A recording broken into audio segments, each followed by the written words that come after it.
Do you want the word? Pass it on. Do you want the word? Pass it on.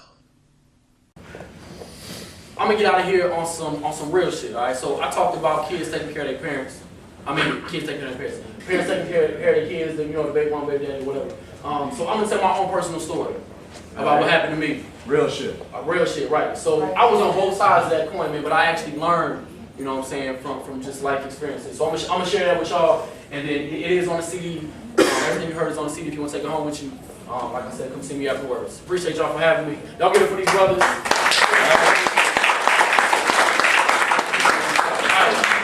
It's a lot of talent too. It's a lot of talent. Hey, man, y'all got a lot of talent in here, man. So I'm just gonna take this experience back home with me. That's all I can say. Y'all help me sing. The itsy bitsy spider up the water sprite. Make some good, come on.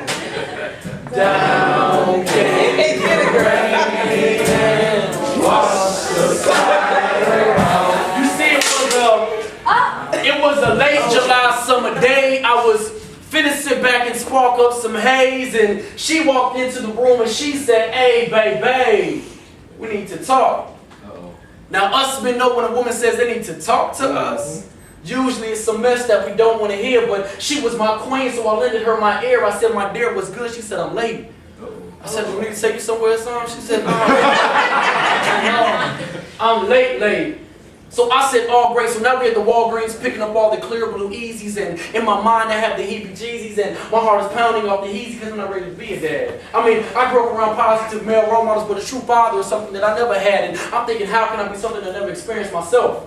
So now we back at the house, and she's on the toilet peeing, and I'm in the room praying, and now we both waiting to see if our future lives will forever be intertwined through our DNA, which will grow to be our seed, which we will raise to be our child and likeness of us. Y'all know how it is, one line for no, two lines for yes. And damn it, y'all, we had two, and everything was cool because initial excitement was exciting and the whole family was embodying our new life. I even contemplated making her my new wife, and her stomach began to grow, and I felt like a man the first time I felt my baby keep my hand. It was like it was yesterday. In the doctor's office, we found out we were having a little girl, and there she was on that screen. She was in her mother's womb, and she was bouncing up and down like a basketball. And then the fall came, and everything started to change, and my mind started to rearrange, and I began to act strange because I felt like I was losing myself. I couldn't hang out with my boys. I had to turn down that noise. Y'all mean to tell me I had to get a real job? See, I felt like I was losing myself, and I began to wander. I wandered from my responsibilities. I wandered away from my relationship. I wandered away from her. I wandered away from myself. And I lost track of my mission. And I became emotionally cold. And I cheated. And it must have been her woman's intuition because she came into the house and she was heated. And she said, "Troy, is this something that you need to tell me?" And I was like, "No, babe." And she said, "Troy, is this something that you..." Y'all get mad. Is this something that you need to tell me? And I was like, damn, she knows.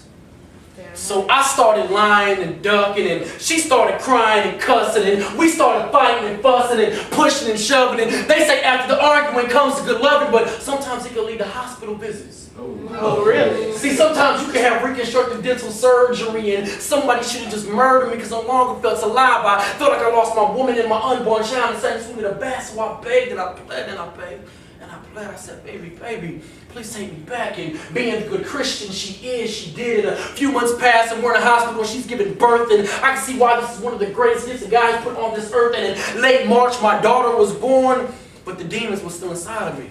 It's like I had it all. I had a beautiful woman, a healthy little girl, but I still felt torn. It was like my attitude and demeanor only got worse. I felt like I had been stricken with this generational curse because no one in my family has ever celebrated anything more than the 5-year anniversary.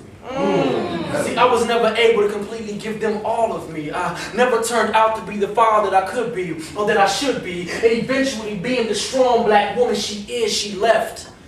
And I never had no reason to blame her because she undeserved the best. And a few months passed and now she has a new boyfriend. And for her I want to be happy, but I can't because my daughter was calling this man daddy. And daddy drove me crazy. I almost lost my mind. I almost committed a crime. But what hurt the most is that I knew that I put myself in this situation. Okay.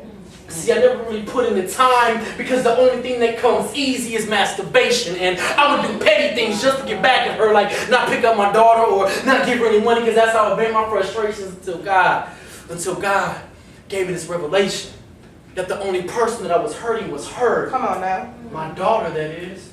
And this pointless bickering between me and her mother was so pointless that I realized I am not my father. I don't have to be a deadbeat. I can be a good dad to my daughter. I can love her unconditionally. See, I never want her to have the same type of relationship that I have with my biological, because dad was never in my vocabulary. I love the little girl from her feet to her capillaries, and I don't give a fuck about child support because they can take 20% of my salary. That shit kick my ass right now, for real. But no matter the amount of money, no matter how her mom makes me feel, no matter what goes on, I love my daughter. Amen. And she's my sunshine. So in her 5-year-old little voice, I have her sing this song for me. Y'all help me out. The sun came out and dried up all the rain. It's fire went up the sky again. Thank y'all for your time.